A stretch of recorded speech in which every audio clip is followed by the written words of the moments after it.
ಓಂ ಶಾಂತಿ.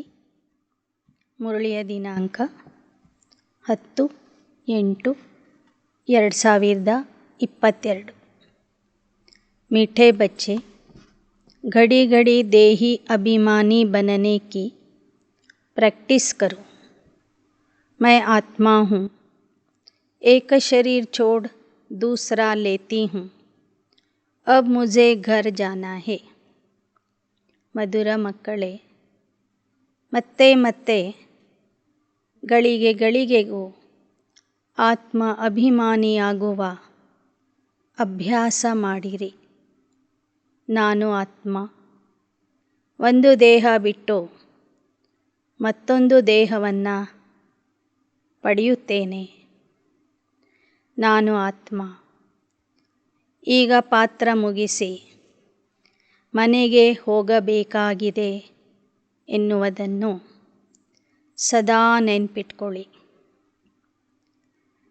प्रश्न: सबसे मुख्य त्योहार कौन सा और क्यों? ಎಲ್ಲಕ್ಕಿಂತಲೂ ಮುಖ್ಯವಾದಂತಹ ಹಬ್ಬ ಯಾವುದಾಗಿದೆ ಮತ್ತು ಯಾಕೆ? उत्तर: सबसे मुख्य त्योहार है रक्षाबंधन, क्योंकि बाप जब पवित्रता की राखी बांधते हैं तो भारत स्वर्ग बन जाता है. रक्षाबंधन पर तुम बच्चे सबको समझा सकते हो कि यह त्योहार मनाना कब से शुरू हुआ और क्यों.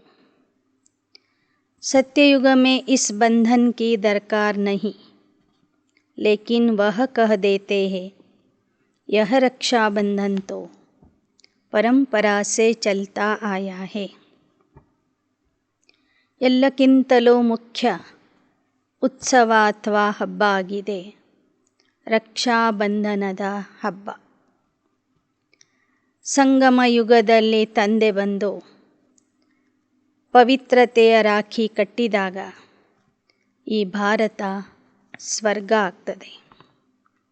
ರಕ್ಷಾಬಂಧನದ ಸಂದರ್ಭದಲ್ಲಿ ನೀವು ಜನರಿಗೆ ತಿಳಿಸಬಹುದು ಈ ಹಬ್ಬ ಯಾವ ಸಮಯದಿಂದ ಆಚರಿಸ್ತಾ ಬಂದಿದ್ದಾರೆ, ಆದರೆ ಇದು ಪ್ರಾರಂಭ ಆಗಿರುವುದು ಯಾವ ಸಮಯದಿಂದ ಎಂಬುದನ್ನು ನೀವು ಜನರಿಗೆ ತಿಳಿಸಬಹುದು.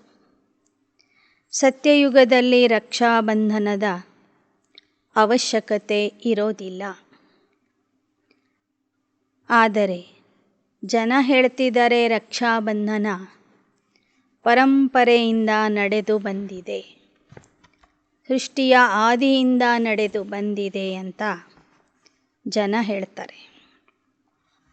ಗೀತ್: जय जय अम्बे माँ. यह भक्ति मार्ग का गीत है. भक्ति में अनेक प्रकार का गायन होता है.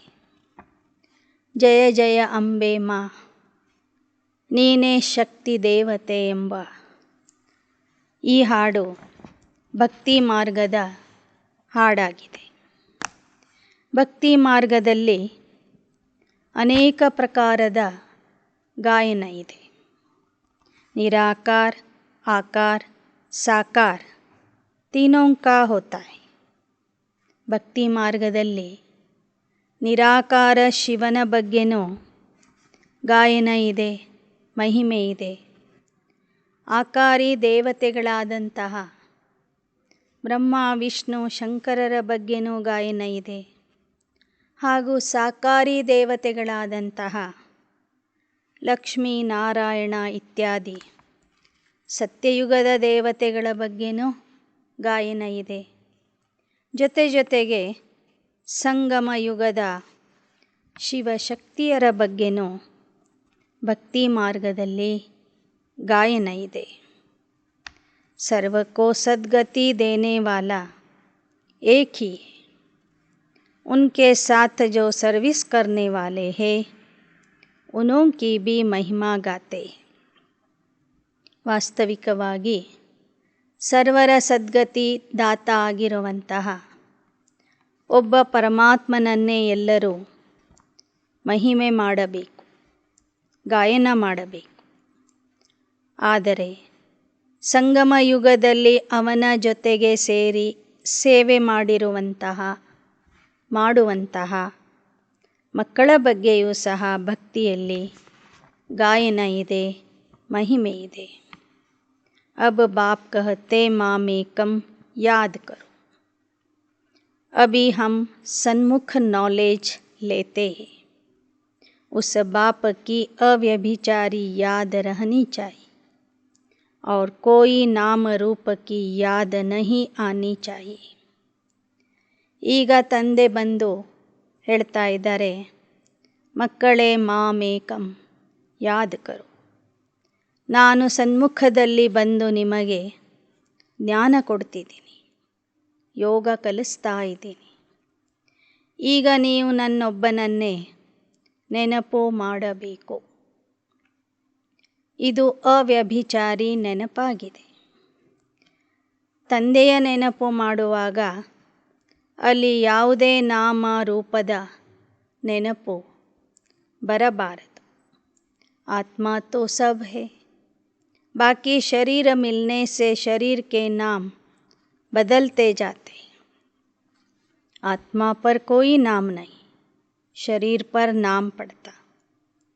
परंतु परमात्मा का नाम आत्मा पर है. ಇಲ್ಲಿ ಆತ್ಮಕ್ಕೆ ಹೆಸರು ಕೊಡೋದಿಲ್ಲ, ಹೆಸರು ಇಡೋದಿಲ್ಲ. ದೇಹ ಪಡ್ಕೊಂಡಾಗ ಆ ದೇಹಕ್ಕೆ ಒಂದು ಹೆಸರು ಇಡಲಾಗ್ತದೆ. ನಮ್ಮೆಲ್ಲರ ಹೆಸರು ನಮ್ಮ ದೇಹಕ್ಕೆ ಇಟ್ಟಿರುವಂತಹ ಹೆಸರಾಗಿದೆ. ಆದರೆ ಪರಮಾತ್ಮನ ಹೆಸರು ಅವನ ಆತ್ಮಕ್ಕೆ ಇಟ್ಟಿರುವಂತಹ ಹೆಸರಾಗಿದೆ. वह कभी शरीर धारण करता नहीं, इसलिए मेरा नाम रख गया है शिव. सभी के शरीर के नाम पढ़ते हैं, मेरा तो शरीर है नहीं.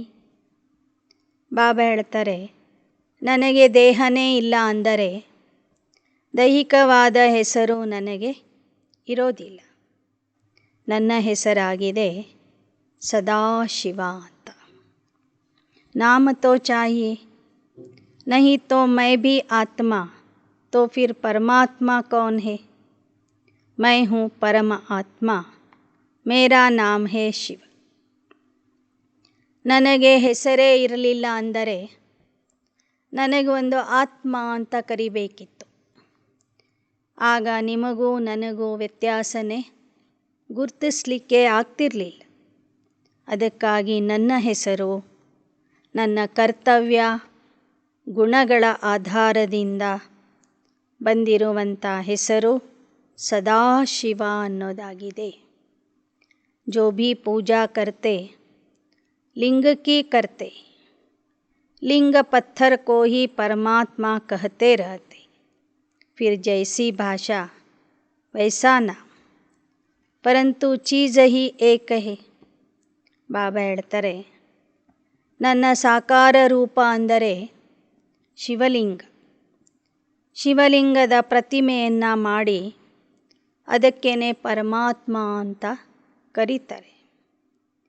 ಬೇರೆ ಬೇರೆ ಭಾಷೆಗಳಲ್ಲಿ ಬೇರೆ ಬೇರೆ ರೀತಿಯಿಂದ ಕರೀತಾರೆ. ಆದರೆ ಪರಮಾತ್ಮ ಒಬ್ಬನೇ ಇದ್ದಾನೆ, ಎಲ್ಲರಿಗೂ ಒಬ್ಬನೇ. ತುಮ್ ಭಿ ಬಿಂದಿ ಮೈ ಭಿ ಬಿಂದಿ, मुझ बिंदी का नाम है शिव. पहचान के लिए नाम तो चाहिए ना. इस समय ब्रह्मा सरस्वती जो बड़े ते बड़े हैं, उनको भी सद्गति मिल रही है. ನೀವು ಹೇಗೆ ಆತ್ಮ ಬಿಂದು ಆಗಿದ್ದೀರಿ, ನಾನು ಬಿಂದು ಆಗಿದ್ದೀನಿ. ಆದರೆ ನನ್ನನ್ನು ಗುರುತಿಸುವುದಕ್ಕಾಗಿ ನನಗೆ ನೀವೆಲ್ಲರೂ ಸೇರಿ, ಭಕ್ತರೆಲ್ಲರೂ ಸೇರಿ ಒಂದು ಹೆಸರನ್ನು ಕೊಟ್ಟಿದ್ದೀರಿ. ಅದಾಗಿದೆ ಸದಾಶಿವ ಅನ್ನೋದು. ಹಾಗೆಯೇ ಪ್ರತಿಯೊಬ್ಬ ಮನುಷ್ಯನಿಗೂ ಗುರ್ತಿಸುವುದಕ್ಕಾಗಿ ಒಂದು ಹೆಸರು ಬೇಕಾಗ್ತದೆ. ಈ ಸಮಯದಲ್ಲಿ ಯಾರು ಮಹಾನ್ ಪುರುಷಾರ್ಥಿಗಳಿದ್ದಾರೆ, ಬ್ರಹ್ಮ ಸರಸ್ವತಿ, ಅವರಿಗೂ ಸದ್ಗತಿ ಕೊಡೋನು ಆ ಪರಮಾತ್ಮ ಒಬ್ಬನೇ. सदगति सभी आत्माओं को मिलनी है. सभी आत्माएं परम धाम में रहती फिर भी परमात्मा को अलग रखेंगे ना. सबको अपना अपना पार्ट मिला हुआ है. सारी रुद्रमाला का बीज रूप बाप है. ಎಲ್ಲ ಆತ್ಮರಿಗೂ ಸದ್ಗತಿ ಸಿಗ್ತದೆ. ಪರಮಾತ್ಮ ಎಲ್ಲರನ್ನೂ ಮನೆಗೆ ಕರ್ಕೊಂಡು ಹೋಗ್ತಾನೆ. ಎಲ್ಲರ ಪಾತ್ರ ಭಿನ್ನ ಭಿನ್ನವಾಗಿದೆ. ಇಡೀ ರುದ್ರಮಾಲೆಗೆ ಬೀಜರೂಪ ತಂದೆ ಆಗಿದ್ದಾರೆ. ಸಭಿ ಉನ್ಕೋ ಯಾದ್ ಕರ್ತೆ ಹೇ ಓ ಗಾಡ್ ಫಾದರ್. ಸಭಿ ಜಗಹ ಫಾದರ್ ಕೋ ಯಾದ್ ಕರ್ತೆ ಹೇ, ಮದರ್ ಕೋ ನೈ. ಎಲ್ಲ ಧರ್ಮದವರು ಅವನನ್ನು ನೆನಪು ಮಾಡ್ತಾರೆ, ಹೇ ಗಾಡ್ ಫಾದರ್ ಅಂತ ಕರೀತಾರೆ. ಎಲ್ಲರೂ ಅವನನ್ನು ತಂದೆಯ ರೂಪದಲ್ಲಿ ನೆನಪು ಮಾಡ್ತಾರೆ ವಿನಃ ತಾಯಿಯ ರೂಪದಲ್ಲಿ ಮಾಡೋದಿಲ್ಲ. यहाँ भारत में आकर पतितों को पावन बनाते. मदर भी एडॉप्टेड है. सरस्वती को भी बाप ने ब्रह्मा द्वारा एडॉप्ट किया और फिर इसमें प्रवेश किया. ಭಾರತದಲ್ಲಿ ತಂದೆ ಬಂದು ಪತಿತರನ್ನು ಪಾವನ ಮಾಡ್ತಾರೆ. ಮೊದಲು ಬ್ರಹ್ಮ ತಾಯಿಗೆ ಅಡಾಪ್ಟ್ ಮಾಡಿಕೊಳ್ತಾರೆ. ಅವರ ಮೂಲಕ ಸರಸ್ವತಿಗೂ ಅಡಾಪ್ಟ್ ಮಾಡಿಕೊಳ್ತಾರೆ. ಯಹ ಅಡಾಪ್ಷನ್ और प्रकार की है. ಥ್ರೂ ತೋ ಕೋಯಿ ಚಾಹಿಯೇನಾ. ಆ ಬ್ರಹ್ಮರವರ ಮೂಲಕ ನಮ್ಮನ್ನೆಲ್ಲ ತಮ್ಮ ದತ್ತು ಮಕ್ಕಳನ್ನಾಗಿ ಮಾಡ್ಕೋತಾರೆ. ಈ ಥರ ಅಡಾಪ್ಷನ್ ಮಾಡಿಕೊಳ್ಳಿಕ್ಕೆ ಮಧ್ಯದಲ್ಲಿ ಒಬ್ಬರು ಬೇಕಲ್ವ. कहते हैं इन द्वारा मैं नॉलेज सुनाता, इन द्वारा बच्चे अडॉप्ट करता, तो यह माता भी सिद्ध होती है. ಬಾಬಾನೇ ಸ್ವತಃ ಹೇಳ್ತಾರೆ, ನಾನು ಇವರ ಮೂಲಕ ನಿಮಗೆ ಜ್ಞಾನ ತಿಳಿಸ್ತೀನಿ. ಇವರ ಮೂಲಕನೇ ಮಕ್ಕಳನ್ನು ಅಡಾಪ್ಟ್ ಮಾಡ್ತೀನಿ. ಹೀಗಾಗಿ ಈ ಬ್ರಹ್ಮ ಬಾಬಾನೇ ನಿಮಗೆ ತಾಯಿಯಾಗಿದ್ದಾರೆ. प्रवृत्ति मार्ग है ना, परंतु है तो मेल, इसलिए मुख्य सरस्वती को माता के पद पर रखा जाता है. ಇದು ಪ್ರವೃತ್ತಿ ಮಾರ್ಗ ಆಗಿದೆ. ಬ್ರಹ್ಮ ಬಾಬನ ದೇಹ ಪುರುಷನ ದೇಹ ಆಗಿರುವ ಕಾರಣ ಸರಸ್ವತಿಗೆ ಯಜ್ಞದ ತಾಯಿಯ ರೂಪದಲ್ಲಿ ನೇಮಿಸಲಾಗಿದೆ. यह बड़े गुह्य राज समझने के. प्रजापिता है प्रजा को रचने वाला, इन द्वारा रचते.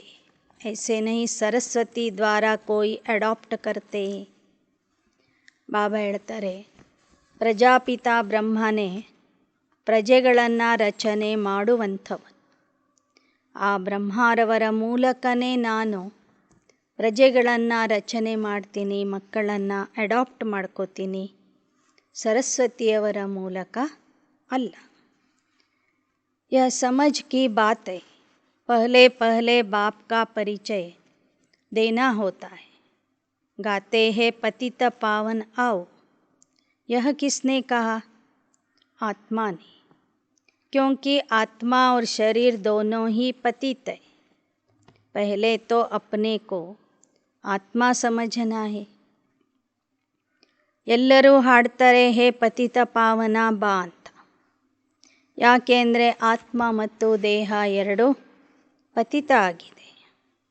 ಆತ್ಮ कहती मैं शरीर लेता हूँ छोड़ता हूँ, एक एक बात निश्चय में बिठानी होती, क्योंकि नई बातें हैं और जो सुनाते हैं वह है मनुष्य, भगवान तो है नहीं.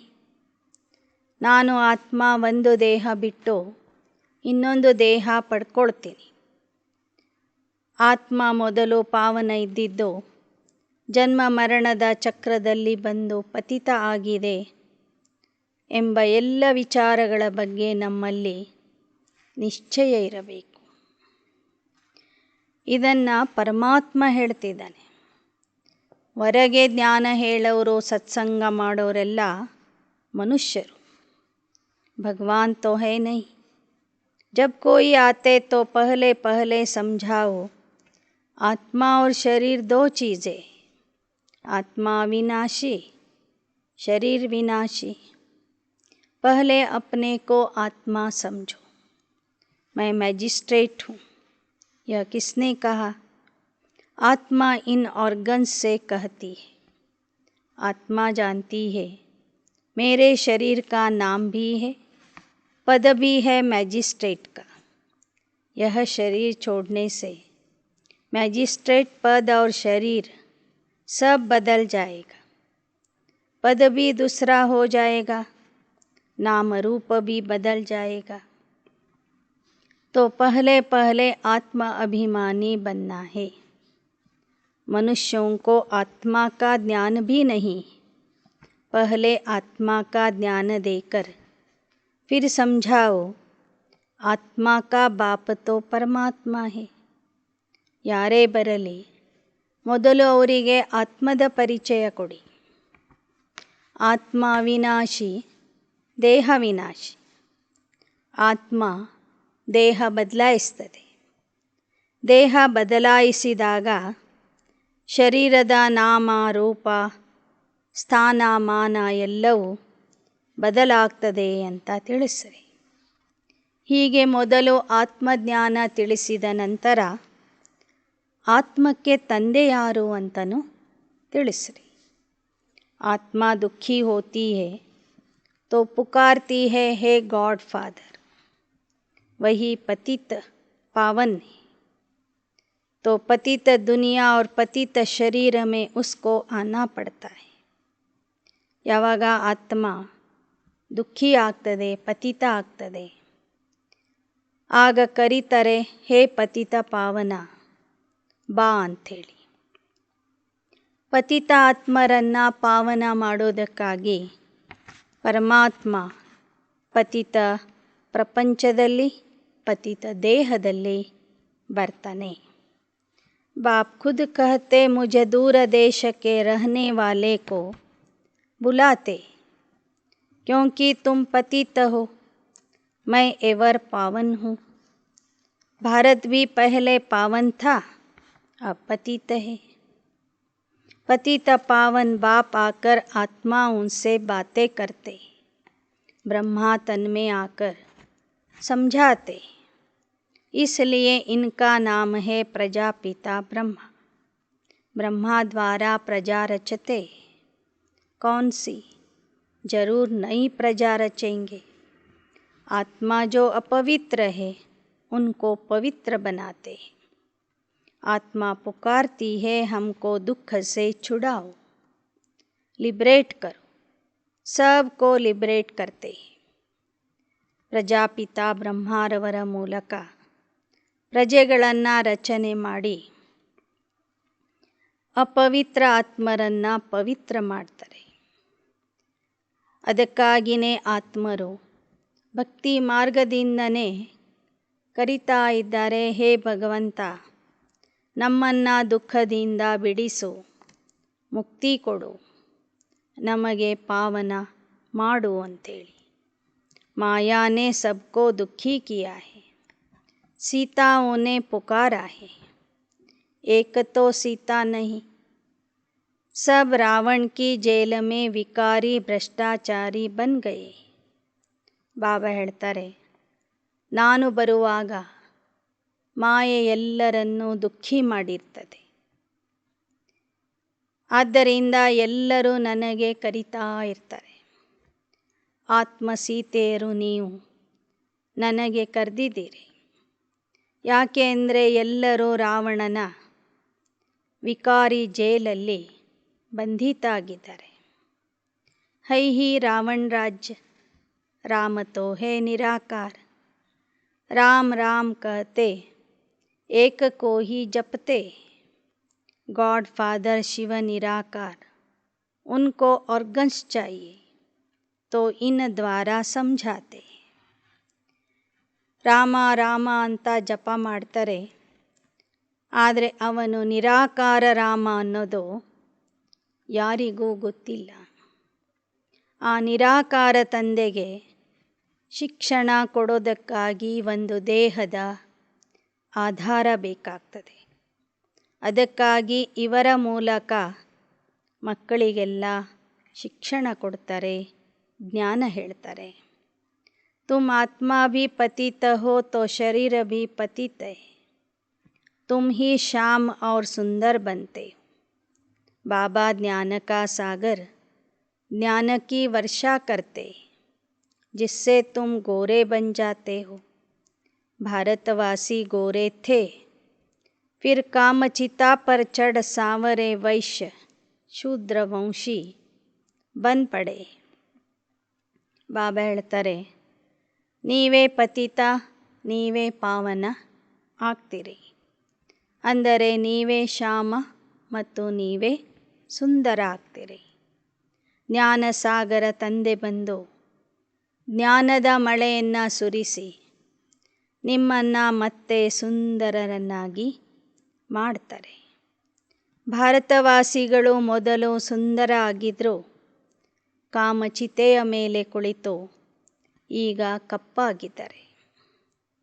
ವೈಶ್ಯ ಶೂದ್ರ ವಂಶಿ ಬನ್ ಪಡೆ, ಚढ़ती कला बाप करते, फिर रावण आता है तो सबकी उतरती कला हो जाती. ಏರುವ ಕಲೆಯಲ್ಲಿ ಬಾಬಾ ಕರ್ಕೊಂಡು ಹೋಗ್ತಾರೆ, ಇಳಿಯುವ ಕಲೆಯಲ್ಲಿ ರಾವಣ ಕರ್ಕೊಂಡು ಬರ್ತಾನೆ. भारत में पहले देवताओं का राज्य था, उनको बाप से वर्षा मिला था. अब जो वर्षा लेने वाले हैं उनको खुशी का पारा चढ़ता रहेगा. ದೇವತೆಗಳಿಗೆ ತಂದೆಯಿಂದನೇ ಆಸ್ತಿ ಸಿಕ್ಕಿತ್ತು. ಆ ಆಸ್ತಿಯನ್ನು ಮತ್ತೆ ಯಾರು ಪಡ್ಕೊಳ್ತಾ ಇದ್ದಾರೋ ಅವರಿಗೆ ಸಂಗಮ ಯುಗದಲ್ಲಿ ಸದಾ ಖುಷಿ ಇರ್ತದೆ. ಖುಷಿಯ ನಶೆ ಏರ್ತಾ ಹೋಗ್ತದೆ. अब श्रीमत पर ज़रूर चलना होगा, प्रतिज्ञा करनी होगी, यही ರಾಖಿ ಬಂಧನ್. ಈಗ ತಂದೆ ಬಂದಿದ್ದಾರೆ ಅಂದರೆ ನಾವು ಶ್ರೀಮತದಂತೆ ನಡಿಬೇಕು, ಪವಿತ್ರತೆಯ ಪ್ರತಿಜ್ಞೆ ಮಾಡಬೇಕು. ನಾನು ಅವಶ್ಯವಾಗಿ ಪಾವನ ಆಗಿ ಪಾವನ ಜಗತ್ತಿನ ಮಾಲೀಕ ಆಗ್ತೀನಿ ಎಂಬ ಪ್ರತಿಜ್ಞೆಯ ರಾಖಿಯನ್ನು ಕಟ್ಕೋಬೇಕು. ಇದೇ ರಕ್ಷಾಬಂಧನ ಆಗಿದೆ. बच्चे प्रतिज्ञा करते हैं बाप से, यह कोई लौकिक देहधारी बाप नहीं है, यह निराकार है, इसमें प्रवेश किया है. कहते मुझे याद करो. भारत में ही प्योरिटी थी, कितनी पीस प्रॉस्पर्टी थी, और कोई धर्म वाला नहीं था. तुम कहेंगे बाबा हमको ऐसे समझाते हैं, तुम भी समझो. बाप को याद करने से विकर्म विनाश होंगे. पावन बनाने वाला एक ही बाप है. बाप समझाते तुम आत्मा हो, तुम्हारा स्वधर्म शांति है, तुम शांति धाम के रहने वाले हो, तुम कर्म योगी हो. साइलेंस में तुम कितना समय रहेंगे. अपने को आत्मा समझ बाप को याद करो तो ವಿಕರ್ಮ ವಿನಾಶ ಹೋಂಗೆ. ತಂದೆಯ ನೆನಪಿನಿಂದ ವಿಕರ್ಮಗಳು ವಿನಾಶ ಆಗ್ತವೆ. ತಂದೆಯ ನೆನಪು ಮಾಡದೆ ನೀವು ಸುಮ್ಮನೆ ಶಾಂತಿಯಲ್ಲಿ ಕೂತ್ಕೊಂಡ್ರೆ ಎಷ್ಟು ಸಮಯ ಅಂತ ಕೂತ್ಕೊಳ್ಳಿಕ್ಕಾಗ್ತದೆ.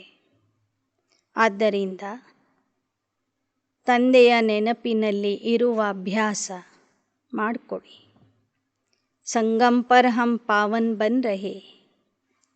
आखिर दुनिया का विनाश होना है, महाभारत लड़ाई लगनी, नेचुरल कैलेमिटीज़ होती है, इन द्वारा पुरानी दुनिया खलास होनी.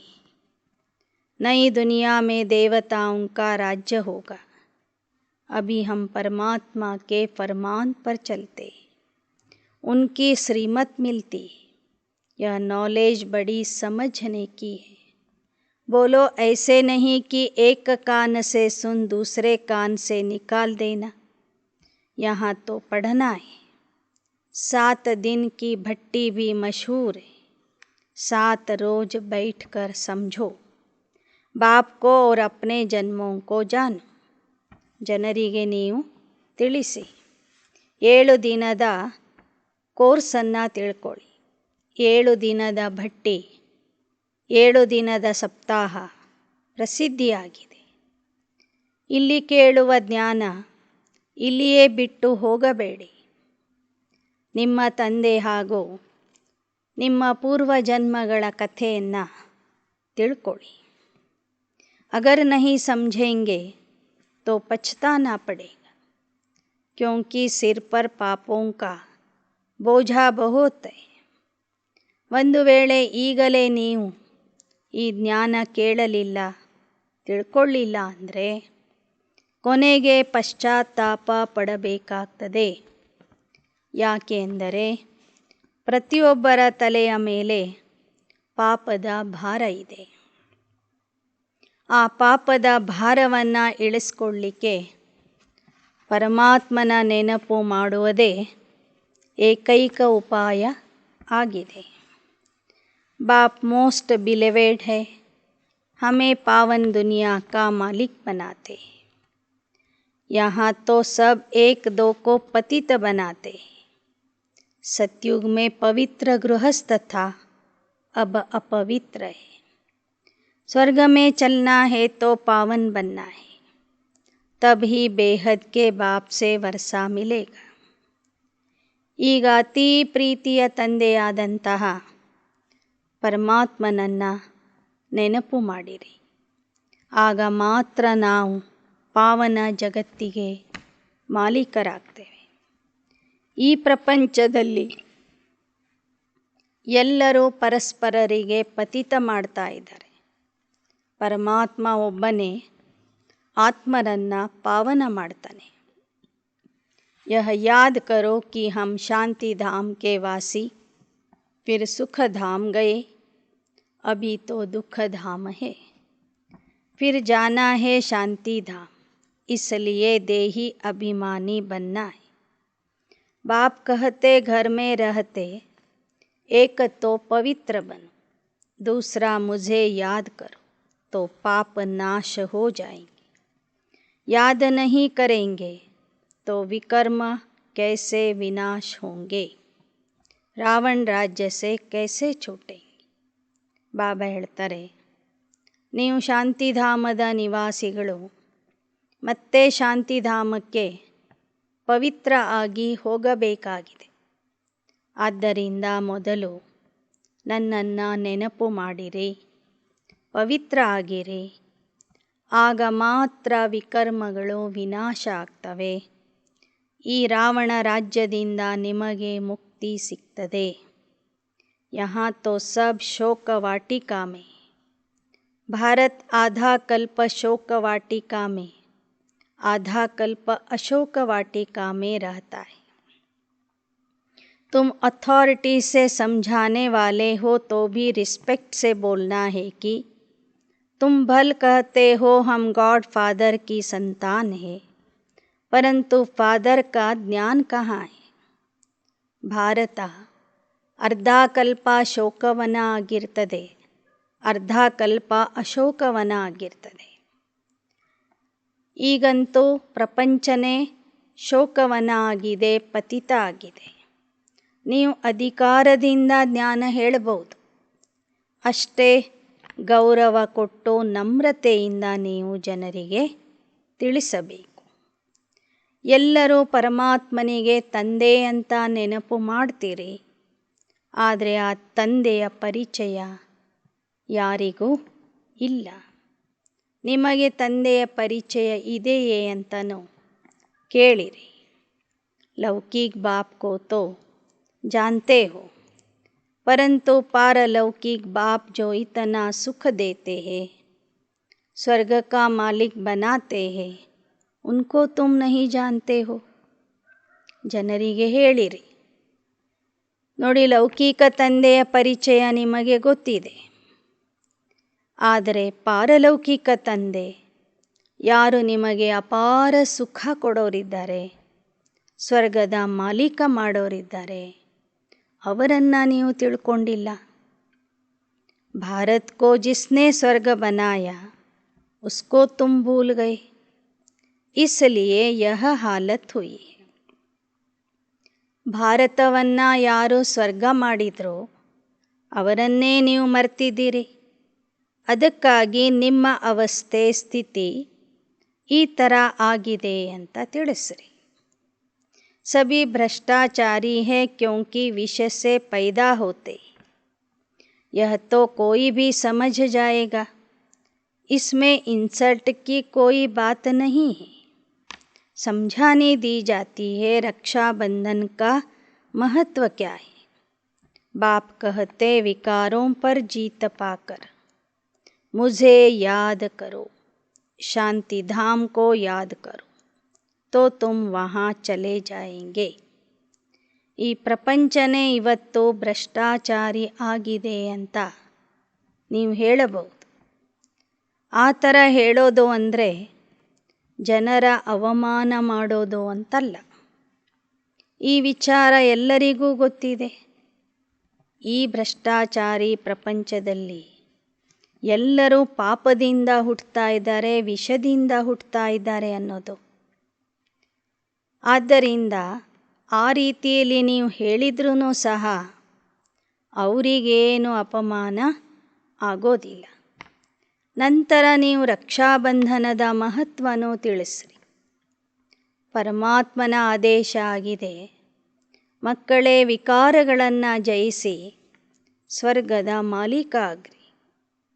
बुद्धि में रहना चाहिए, हम सुख धाम में जाते हैं वाया शांति धाम. तो पहले देही अभिमानी बनना पड़े. बाप ने यह भी समझाया कि मनुष्य कुत्ता बिल्ली नहीं बनता है. ಬಾಬಾ ಹೇಳ್ತಾರೆ, ಎಲ್ಲರಿಗೂ ತಿಳಿಸ್ರಿ, ಎಷ್ಟೆಷ್ಟು ನಾವು ಆತ್ಮಾಗಿ ತಂದೆಯನ್ನು ನೆನಪು ಮಾಡ್ತೀವಿ, ಅಷ್ಟೇ ನಾವು ವಾಯಾ ಶಾಂತಿಧಾಮ ಸುಖಧಾಮಕ್ಕೆ ಹೋಗ್ತೀವಿ. ಬಾಬಾ ಆತ್ಮದ ಬಗ್ಗೆ ಈ ವಿಚಾರನೂ ತಿಳಿಸಿಕೊಟ್ಟಿದ್ದಾರೆ. ಮನುಷ್ಯರ್ಯಾರು ನಾಯಿ ಬೆಕ್ಕು ಆಗೋದಿಲ್ಲ ಅಂತ. ಆದರೆ ಭಕ್ತಿಯಲ್ಲಿ ಜನ ಆ ಥರ ತಿಳ್ಕೊಂಡಿದ್ರು. ಭಕ್ತಿ में कितने धक्के खाते थे. अभी बच्चे भाषण में समझाते रहो कि पतित पावन बाप को याद करो. सब सीताए शोक वाटिका में दिन प्रतिदिन शोक बढ़ता ही जाता है. जिन्होंने राज्य लिया वह भी समझते हैं बहुत दुख है. कितना माथा मारता रहते, एक को शांत कराते तो दूसरा खड़ा हो जाता. लड़ाई लगती ही रहती. ಜನರಿಗೆ ತಿಳಿಸಿ, ಇದು ಶೋಕವನ ಆಗಿದೆ. ಶೋಕವನದಲ್ಲಿ ಇರುವಂಥ ಎಲ್ಲ ಆತ್ಮಸೀತೆಯರು ಆ ನಿರಾಕಾರ ರಾಮನನ್ನು ನೆನಪು ಮಾಡಿರಿ. ಆಗ ನೀವು ಪಾವನ ಆಗುವಿರಿ. ಇವತ್ತಿನ ಪ್ರಪಂಚದಲ್ಲಿ ದುಃಖನೇ ದುಃಖ ತುಂಬಿದೆ. ಪರಸ್ಪರ ಯುದ್ಧ ಮಾಡ್ತಾ ಇದ್ದಾರೆ. ಒಬ್ಬರಿಗೆ ಶಾಂತಿಯಿಂದ ಇರಲಿಕ್ಕೆ ಹೇಳಿದಾಗ ಮತ್ತೊಬ್ಬರು ಆ ಯುದ್ಧವನ್ನು ಪ್ರಾರಂಭ ಮಾಡ್ತಾರೆ. ಶಾಂತಿ ಕೆ ಬದಲೆ और ही ಅಶಾಂತಿ ಹೋತಿ ಜಾತಿ.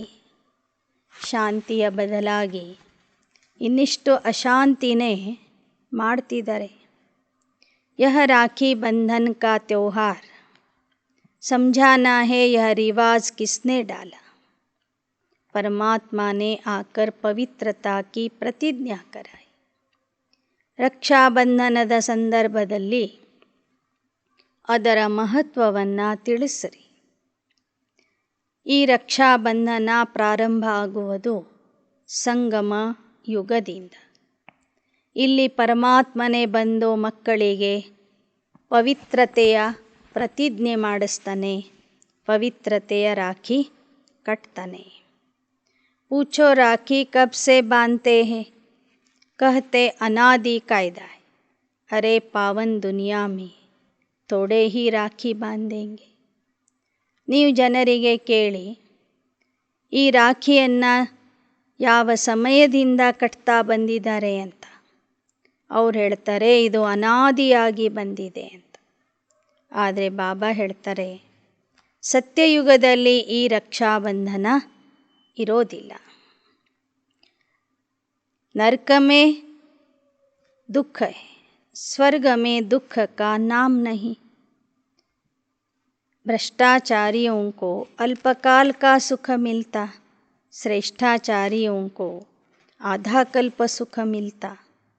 यह जानते हो राखी उत्सव पास होगा, कहेंगे हू बहु कल्प पहले भी हुआ था. ಸ್ವರ್ಗದಲ್ಲಿ ರಕ್ಷಾಬಂಧನ ಇರೋದಿಲ್ಲ. ಯಾಕೆ ಅಂದರೆ ಅಲ್ಲಿ ದುಃಖನೇ ಇರೋದಿಲ್ಲ. ನರಕದಲ್ಲಿ ದುಃಖ ಇದೆ. ಆ ದುಃಖದಿಂದ ಮುಕ್ತಿಗಾಗಿ ಪರಮಾತ್ಮನ ಹತ್ತಿರ ರಕ್ಷಣೆಯನ್ನು ಕೇಳ್ತಾರೆ. ಭ್ರಷ್ಟಾಚಾರಿಗಳಿಗೆ ಅಲ್ಪಕಾಲದ ಸುಖ ಸಿಗ್ತದೆ, ಶ್ರೇಷ್ಠಾಚಾರಿಗಳಿಗೆ ಅರ್ಧಕಲ್ಪದ ಸುಖ ಸಿಗ್ತದೆ. ಅರ್ಧಕಲ್ಪದ ಸುಖ ಕೊಡೋದಕ್ಕಾಗಿಯೇ ಪರಮಾತ್ಮ ಬಂದಿದ್ದಾನೆ, ನಮ್ಮಿಂದ ಪವಿತ್ರತೆಯ ಪ್ರತಿಜ್ಞೆ ಮಾಡಿಸ್ತಾ ಇದ್ದಾನೆ. ನಿಜವಾದ ರಕ್ಷಾಬಂಧನದ ಉತ್ಸವ ಸಂಗಮ ಯುಗದಲ್ಲಿ ನಡೀತದೆ. ಕಲ್ಪದ ಹಿಂದೆ ಯಾವ ಥರ ನಡೆದಿತ್ತೋ ಅದೇ ಥರ ನಡೀತಾ ಇದೆ. ಬಾಪ್ ಆಕರ್ ಲಿಬ್ರೇಟ್ ಕರ್ತೆ.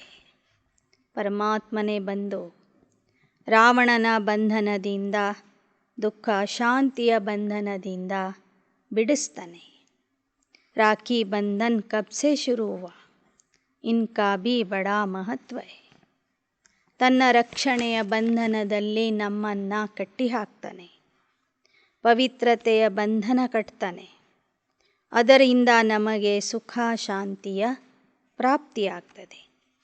ಈ ಥರ ರಕ್ಷಾಬಂಧನದ ಮಹತ್ವವನ್ನು ಜನರಿಗೆ ತಿಳಿಸಿರಿ. लिख देना चाहिए आकर समझो, कोई को भी समझाओ, कहाँ भी भाषण के लिए जगह दे. कांग्रेस वाले दुकानों पर खड़े होकर भाषण करते तो ढेर आ जाते हैं. ಬಾಬಾ ಹೇಳ್ತಾರೆ ಈ ರಕ್ಷಾಬಂಧನದ ರಹಸ್ಯ ಅಥವಾ ರಕ್ಷಾಬಂಧನದ ಮಹತ್ವ ಏನಿದೆ, ಇದನ್ನು ಯಾರ್ಯಾರು ನಿಮಗೆ ಅವಕಾಶ ಕೊಡ್ತಾರೆ, ಸ್ಥಳ ಕೊಡ್ತಾರೆ, ಅಲ್ಲಲ್ಲಿಗೆ ಹೋಗಿ ಭಾಷಣದ ಮೂಲಕ ಇದನ್ನು ತಿಳಿಸಿರಿ. ಹೇಗೆ ಕಾಂಗ್ರೆಸ್ ಪಕ್ಷದವರು ಸ್ವಾತಂತ್ರ್ಯದ ಹೋರಾಟದಲ್ಲಿ ಎಲ್ಲೆಲ್ಲಿ ಜಾಗ ಸಿಕ್ತಿತ್ತು ಅಲ್ಲಲ್ಲಿ ನಿಂತು, ಅಂಗಡಿಗಳಲ್ಲಿ ನಿಂತು ಭಾಷಣ ಮಾಡ್ತಿದ್ರು, ಹಾಗೆ ಸರ್ವಿಸ್ ಕೆ ಲಿಯೆ ಪುರುಷಾರ್ಥ ಕರ್ನಾ ಚಾಹಿಯೆ. ಜ್ಞಾನ ಹೇಳೋದಕ್ಕಾಗಿ ನಿಮ್ಮನ್ನು ಯಾರೇ ಕರೆದ್ರೂ ಸಹ ಅಲ್ಲಿಗೆ ಹೋಗಿ ನೀವು ಸಂದೇಶ ಕೊಡಿ, ರಕ್ಷಾಬಂಧನದ ಮಹತ್ವ ತಿಳಿಸ್ರಿ, ಪರಮಾತ್ಮನ ಪರಿಚಯ ಕೊಡಿ. अच्छा, मीठे मीठे सिकी लदे बच्चों प्रति मात पिता बाप दादा का याद प्यार और गुड मॉर्निंग. रूहानी बाप की रूहानी बच्चों को नमस्ते. रूहानी बच्चों की रूहानी बाप दादा को याद प्यार, गुड मॉर्निंग और नमस्ते नमस्ते नमस्ते.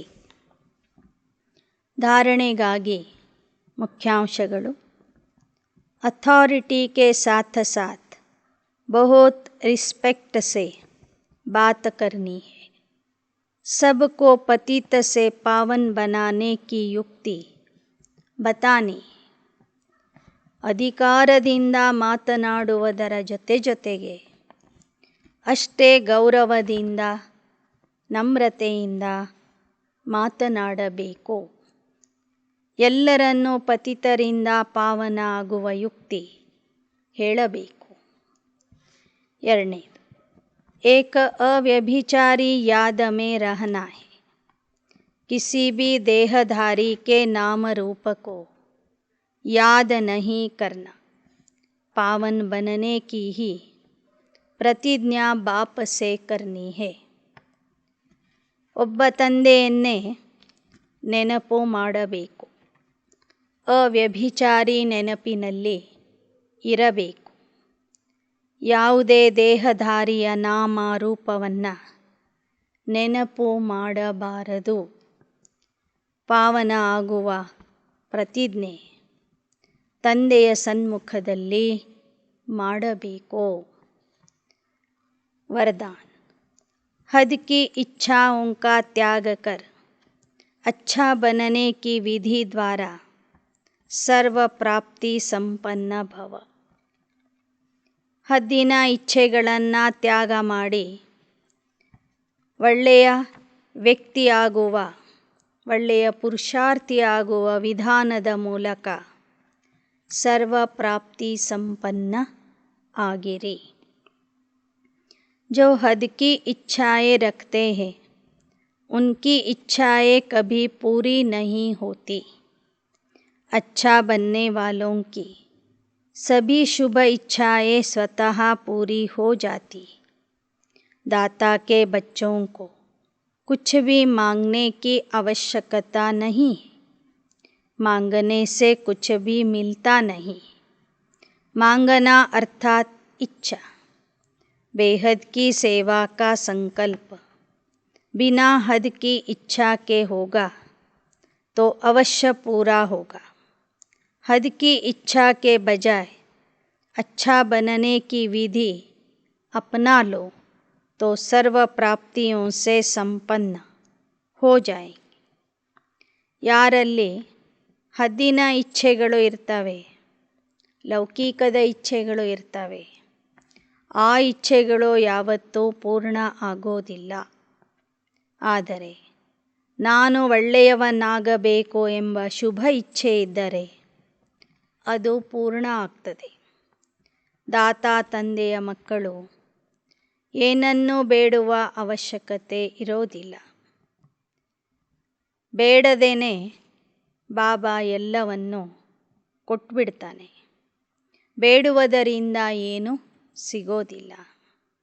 ಬೇಡುವುದು ಅಂದರೆ ಇಚ್ಛೆ. ಆ ಇಚ್ಛೆಯಿಂದ ನೀವು ಮುಕ್ತ ಆಗ್ರಿ. ಬೇಹದ್ದಿನ ಸೇವೆಯ ಸಂಕಲ್ಪ ನಿಮ್ಮಲ್ಲಿ ಇತ್ತು ಅಂದರೆ ಅದು ಬಾಬಾ ಅವಶ್ಯವಾಗಿ ಪೂರ್ಣ ಮಾಡ್ತಾರೆ. ಹದ್ದಿನ ಇಚ್ಛೆಯನ್ನು ಬಿಟ್ಟು ಒಳ್ಳೆ ಪುರುಷಾರ್ಥಿಯಾಗುವ ಸಂಕಲ್ಪ ಮಾಡಿರಿ. ಆ ವಿಧಾನವನ್ನು ಅನುಸರಿಸಿರಿ. ಆಗ ಸರ್ವ ಪ್ರಾಪ್ತಿಗಳಿಂದ ಸಂಪನ್ನ ಆಗುವಿರಿ. श्लोगन, याद और निस्वार्थ सेवा द्वारा माया जीत बनना ही ವಿಜಯಿ बनना है. ನೆನಪು ಮತ್ತು ನಿಸ್ವಾರ್ಥ ಸೇವೆಯಿಂದ ಮಾಯಾ ಜೀತ ಆಗುವುದೇ ವಿಜಯಿ ಆಗುವುದಾಗಿದೆ. ಅಚ್ಚಾ, ಓಂ ಶಾಂತಿ.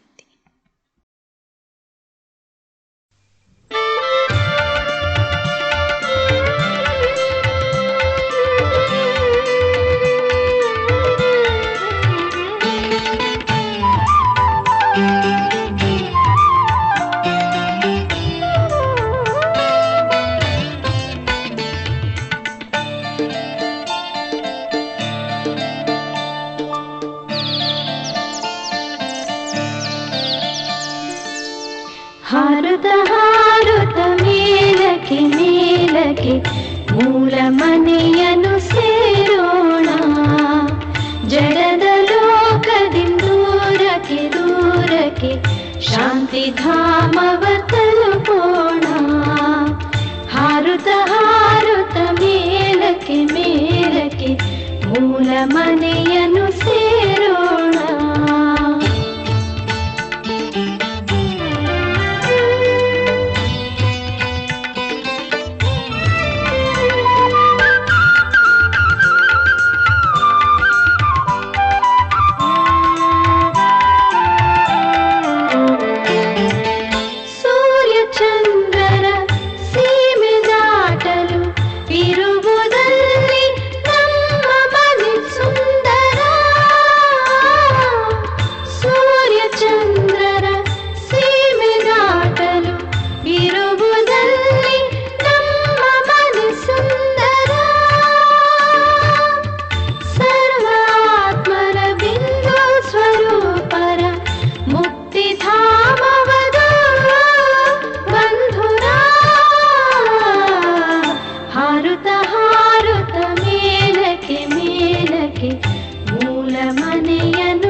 ಶಾಂತಿಧಾಮವ ತಲುಪೋಣ.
ಶಾಂತಿಧಾಮವ ತಲುಪೋಣ.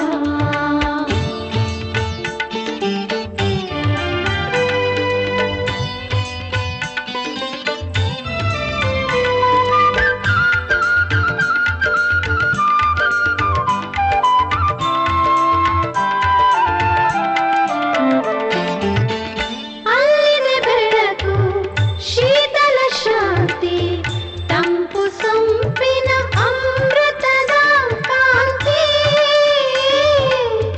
ಅಲ್ಲಿದೆ ಬೆಳಕು, ಶೀತಲ ಶಾಂತಿ, ತಂಪು ಸಂಪಿನ ಅಮೃತದ ಕಾಂತಿ. ಇರುವನು ಅಲ್ಲಿ ಆ ಶಿವ ತಂದೆ, ಕೊಡುವನು ಯಮಗೆ ಮುಕ್ತಿಯ ಹಿಂದೆ. ಹಾರುತ್ತ ಹಾರುತ್ತ ಮೇಲಕ್ಕೆ ಮೇಲಕ್ಕೆ ಮೂಲ ಮನೆಯನ್ನು ಸೇರೋಣ. ಜಡದ ಲೋಕದಿಂದ ದೂರಕ್ಕೆ ದೂರಕ್ಕೆ ಶಾಂತಿಧಾಮವ ತಲುಪೋಣ. ಶಾಂತಿಧಾಮವ ತಲುಪೋಣ. ಶಾಂತಿಧಾಮವ